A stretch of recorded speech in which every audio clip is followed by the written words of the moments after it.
Hello and welcome to the Irish History Podcast. My name is Finn Dwyer and this is Climate Change in Medieval Ireland, a warning from the past.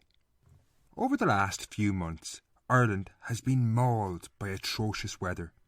Record-breaking storms have battered the country, leaving many wondering whether this is just a foretaste of what lies ahead as climate change becomes reality. Frequently, people have predicted that this will lead to a collapse in society in the imminent future. But the experience of our medieval ancestors, as we shall see in this podcast, predicts a very different outcome. If the experience of late 13th and early 14th century climate change is anything to go by, while society might not collapse, the future is far from bright. In this podcast we shall see how unpredictable and often dire weather conditions in the medieval period contributed to making life increasingly more difficult, dangerous and indeed violent, as people battled to control what were increasingly diminishing resources. To begin the show, I want to put this medieval climate change in context, as society in the medieval era was far more vulnerable to bad weather than we are today, and this is something worth factoring in when drawing analogies from the past about current day life.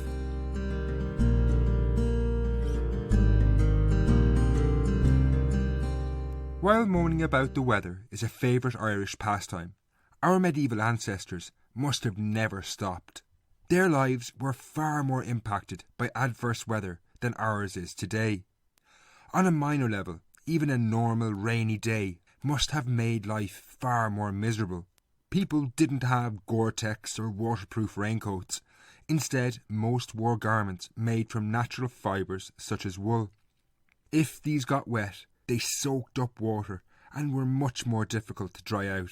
But such minor discomfort was only the tip of the iceberg.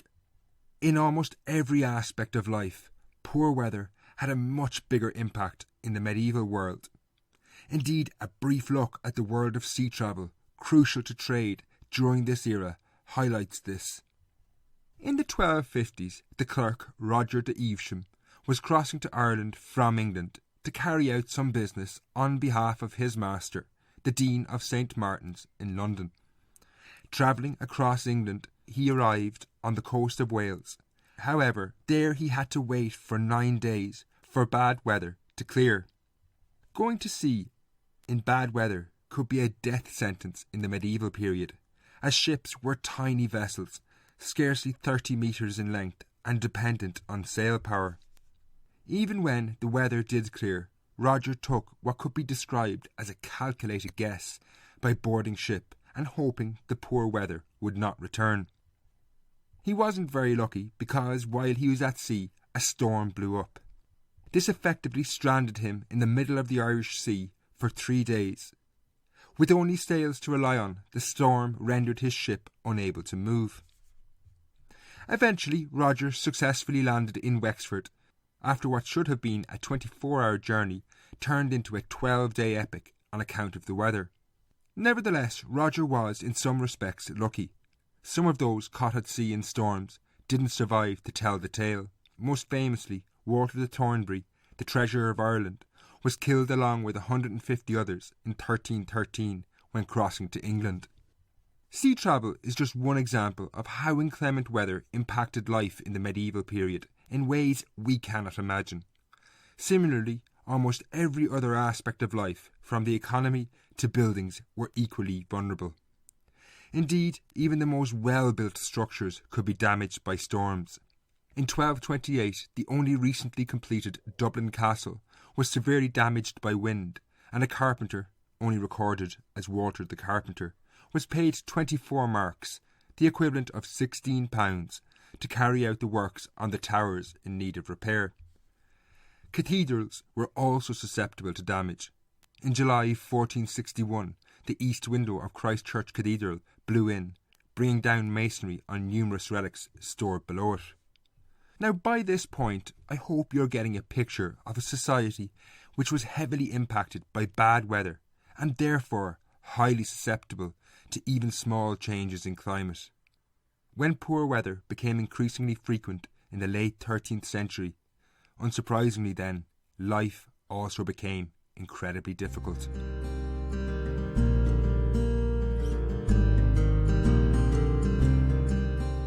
Between 1270 and around 1450, strange things happened to the climate in Ireland, Europe, and indeed the world. What exactly was going on is not certain, but there was a significant increase in storms, rain, and generally unpredictable weather.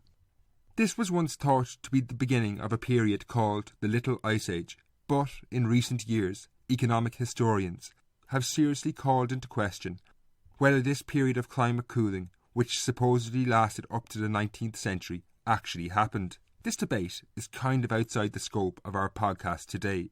What is undeniable, and most important for us, is that in Ireland from about 1270 onwards, the weather became more inclement, to put it mildly. From historical sources, it's obvious that the climate was wetter, and this had dramatic knock-on effects. It is this that should interest us, given that we are facing similarly unpredictable weather. Now, generally speaking, I am going to refer to the changes in the medieval climate as climate change, but as I've said, it is worth remembering there is a debate over the reasons about why it took place and for how long these changes lasted. The increase in unpredictable weather produced absolutely shocking conditions in the late 13th century and early 14th century, seen very clearly in the years 1270 to 71, 1295 to 96, 1308 to 1310, 1315 to 17, and 1330 to 31. These were just not years of poor weather. Indeed, most of these periods that I've just described produced back-to-back harvest failures. Now, you might be thinking, so what? A bad harvest failure? That doesn't mean a lot. In the medieval world, this was nothing short of catastrophic. Effectively, nature was declaring war on your food supply, the structure and social fabric of the society you lived in. And in this situation, as we shall see, there was only going to be one winner. To see what this exactly meant when nature declared war on medieval society, the records from the year 1330 to 31 allow us to reconstruct the horrific impact of poor weather. The weather in the years 1330 to 31 was nothing short of appalling. A Franciscan from Kilkenny, John Klyn, described it in the following manner. From May right up to February, it was excessively wet, full of rain and wind, so that summer and autumn seemed to almost have become the winter period. Other sources record that the harvest of 1330 did not begin until Michaelmas, a feast at the end of September, a date usually associated with the end of harvest. Such a late harvest severely affected the yield, and this spelled disaster for the population, as we shall see. The situation was further compounded by two dreadful storms late in the year, one on the feast of the Blessed Catherine, November the 25th, and then another on the Vigil of Christmas, which is December the 23rd. Hayricks were destroyed while buildings collapsed and rivers flooded, destroying infrastructure. Inevitably, this poor weather and disastrous harvest had a huge impact on food supply and prices.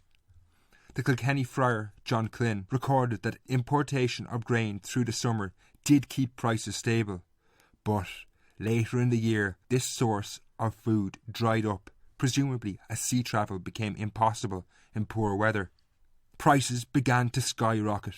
Wheat reached 20 shillings a crannock according to the Annals of St Mary's Abbey in Dublin. The normal price was only 4 shillings per crannock. Barley, peas and beans reached 8 shillings per crannock. This represented around a 400% increase in price. Starvation followed as many were priced out of the market. By the middle of 1331, the country was in dire straits as famine set in. Incidentally, this led to one of the most unusual stories in Dublin's history, an event which James Joyce deemed worthy of inclusion in Ulysses. This saw a strange but very lucky coincidence save Dublin as it faced starvation, when by chance a pod of whales beached themselves on the shore near the city in the summer of 1331. They were quickly butchered and provided the population with sustenance, but many elsewhere were not so lucky. Events like those in 1330 to 31 and the chaos that followed became increasingly common in Ireland as the climate changed. Indeed, if anything, 1330 to 31 was on the milder end of the scale. The years 1315 to 1321 had seen Ireland, and indeed Europe, devastated by what is regarded as one of the worst famines in European history. It was comparable to the Great Irish Famine of the 19th century, except on a European-wide scale. Poor weather resulted in a crop failure which emaciated the population through starvation between 1315 and 1318. However, the weather also had drastic knock-on effects, the worst being a bovine plague. That's a plague that affects cows. This killed around 1 in every 2 cows in Europe between 1318 and 1321, having drastic impacts on the economy. Indeed, famine arising from poor weather was so common by the early 14th century that a person in their early 20s who survived that famine I mentioned in the 1330s had by that stage endured 3 distinct famines. So as a young child, they would have lived through a famine that struck in 1308 to 1310. As a teenager, they endured the horrendous period I've just mentioned between 1315 to 1321. And then finally, there's that famine in the 1330s. Even for those who survived, this starvation had really far-reaching consequences. Many historians of the Black Death have pointed out that this frequent and serious malnutrition had a major impact on people's immune systems.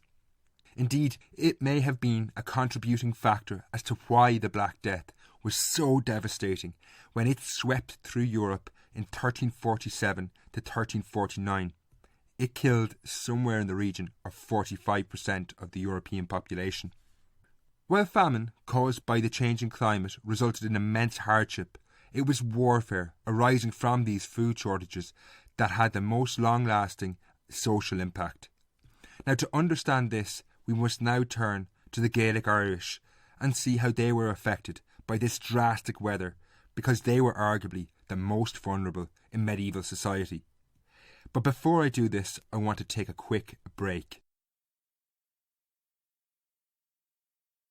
Gaelic society, as I've said in many episodes of the podcast, had been fundamentally altered in about every way imaginable by the Norman invasion of the 12th century. The Normans, who had arrived in Ireland in the 1160s, had conquered about 75% of the island by 1240. Gaelic Ireland as a functioning society had ceased to exist in the lowlands, which were now occupied by Norman colonists. While many of the poor Gaelic serfs remained behind to work Norman farms, the aristocracy, where possible, held extended family groups together in the lands the Normans did not want or had not yet conquered. In Leinster, the southeastern quadrant of medieval Ireland, the MacMurroughs, O'Byrnes and O'Tooles had been forced into the Wicklow Mountains, an inhospitable terrain that had been sparsely populated prior to the invasion. There they struggled to eke out an existence. The mountains were poor, the productivity of the soil was low, and the winters were hard. Surprisingly, however, despite this massive injustice done to them, there was very little in the way of a response from the Gaelic Irish, particularly in the east. Indeed, if anything, they appear to have been akin to a rabbit in the headlight, dazzled by the social dislocation, chaos, and overwhelming Norman military superiority. This inability to resist saw about 100 years of a kind of peace reign after the invasion. However, this peace masked the fine balance on which medieval society in parts of Ireland rested. The Gaelic Irish in the Wicklow Mountains were living in hardship, looking down on the Anglo-Norman colony booming on the lands their families once owned. Indeed, this created a potential problem for the colonists, as it was around the Wicklow Mountains that the heart of the Norman colony and economy emerged. In Dublin to the north of the mountains, the Barrow Valley to the west of the mountains, and Wexford to the south of the mountains. If anything happened and the Gaelic Irish were ever to rebel, this could have immense consequences. When the climate began to change in the 1270s, this is exactly what happened. The Wicklow Mountains became increasingly uninhabitable, and the Gaelic Irish needed their land that now formed the core of the Norman colony.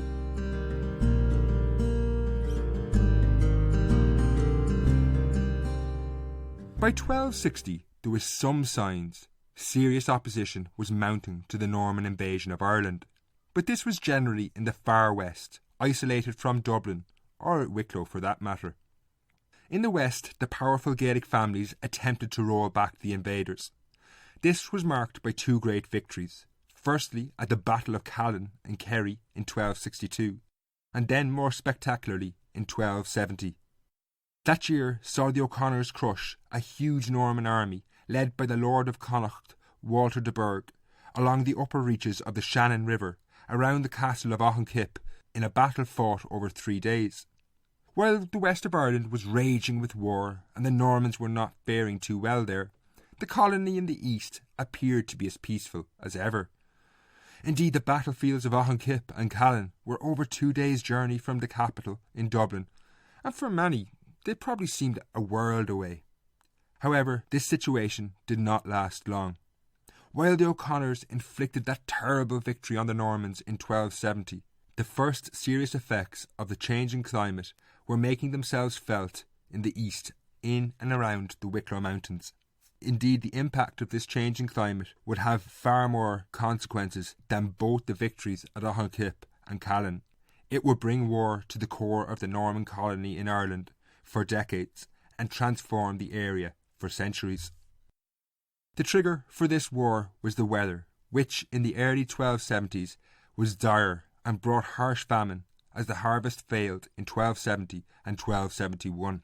It was recorded that even the wealthy were suffering. This had massive consequences for the delicate equilibrium that had existed in Leinster, where the Gaelic Irish had been marginalised. High in the mountains, their lives must have been unimaginable as the weather got worse. The O'Byrnes and O'Tooles were living in the high passes of Glenmalure and the Glen of Amal. These are remote valleys, often impassable in winter due to snow and ice.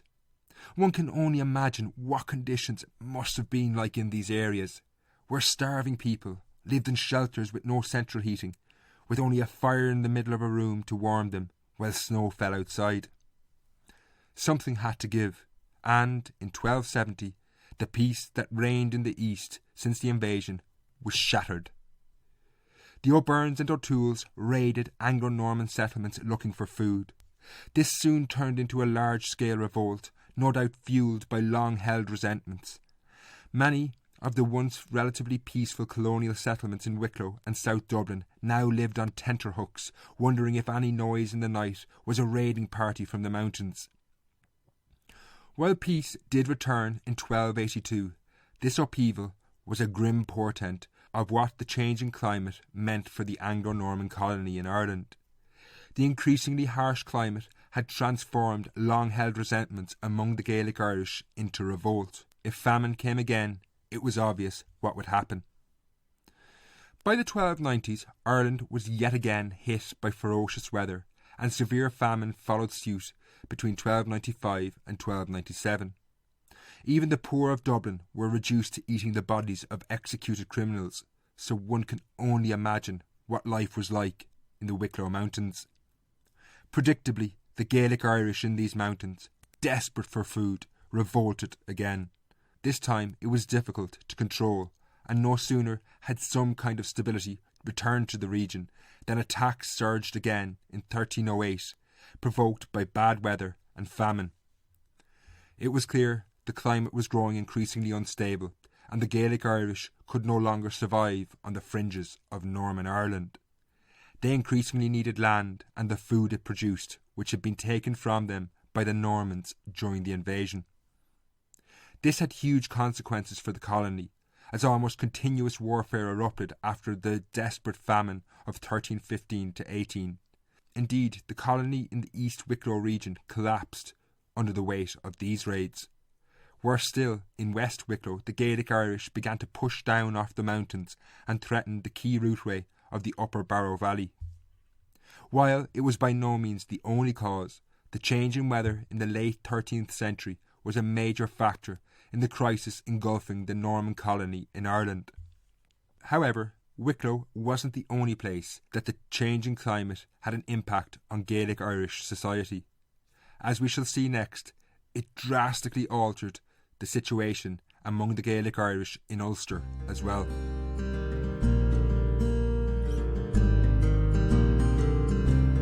Long before the Norman invasion, the powerful Gaelic families in the west and north of Ireland had been internally divided. It was almost a part and parcel of Gaelic life, where various factions of families struggled for dominance. However, after the invasion, one of the many issues that created division was how to deal with the Normans. More conservative elements advocated a live and let live approach, while others argued for an aggressive attitude, which they felt was more advantageous. Unsurprisingly, those willing to work with the Normans could often find military support in internal conflicts if needed. For want of a better term, these pro- and anti-Norman sentiments often contributed to the feuding amongst factions within Gaelic Irish families. The most decisive of these, however, took place within the most powerful Gaelic family, the O'Neills of Western Ulster, in the late 13th century, and it is here that I think poor weather played a decisive role. From 1260 onwards, the O'Neills were ruled by a series of kings who advocated working with the Normans. They paid tribute to the Anglo-Norman Earls of Ulster, intermarried with them, and received military aid when needed. However, from about 1280, a figure called Donal O'Neill emerged to lead a faction within the family who were militantly opposed to this strategy. The struggle between the two sides lasted for over a decade, finally becoming decisive in 1295 when Donal, who was opposed to Norman collaboration, emerged victorious and executed his rival. Now, crucially for our story, 1295 was, of course, that year of poor weather and terrible famine in Ireland, which had caused such havoc in Wicklow. This struggle in Ulster, which also had its roots very deep in dynastic politics among the O'Neills, was not removed from the pressure brought to bear by such famine and poor weather. Now, I think it's highly likely that Donal O'Neill could only finally gain enough support to topple his rivals in that famine year, as it was then that his argument of opposing collaboration with the Normans made most sense. While more research is unquestionably needed on this subject, it seems clear to me that the deteriorating climate in the late 13th and early 14th century transformed medieval Ireland. It caused famines and, as we have seen, hardened attitudes within Gaelic Ireland, leading to increased warfare with the Anglo-Normans. In some cases, such as Wicklow, it left people really no choice at all. All they could do was fight for better land or starve to death. For those living in the Norman colony, these stark choices which were forced onto the Gaelic Irish saw raids, violence, warfare and general uncertainty increase as life became more and more dangerous. These conflicts were essentially what would be deemed today as resource wars, the resource in question, in this case, being productive farmland which people could survive on. In terms of where the podcast began and what this all means for our future, given that we face increasingly unpredictable weather, if this is anything to go by, we're in for a pretty rough ride. While modern buildings can resist storms better than medieval buildings, one wonders how much more resilient our society as a whole is in the long term. Will climate change do what it did in the medieval period and exacerbate underlying tensions in society, creating upheaval, as those who have been pushed to the fringes on both a local and global level are forced to resort to violence to survive, as crucial resources become more expensive and difficult to come by? Only time will tell. Well, that's a bit of a bleak note to end the podcast on. Don't forget, I'm always really keen to hear your thoughts on this episode. So you can find me at Irish History on Twitter or Irish History Podcast on Facebook. If you've enjoyed this show and want to contribute to the podcast, don't forget you can do so at irishhistorypodcast.ie and click the donate button. That's irishhistorypodcast.ie and click the donate button. So until next time, slán.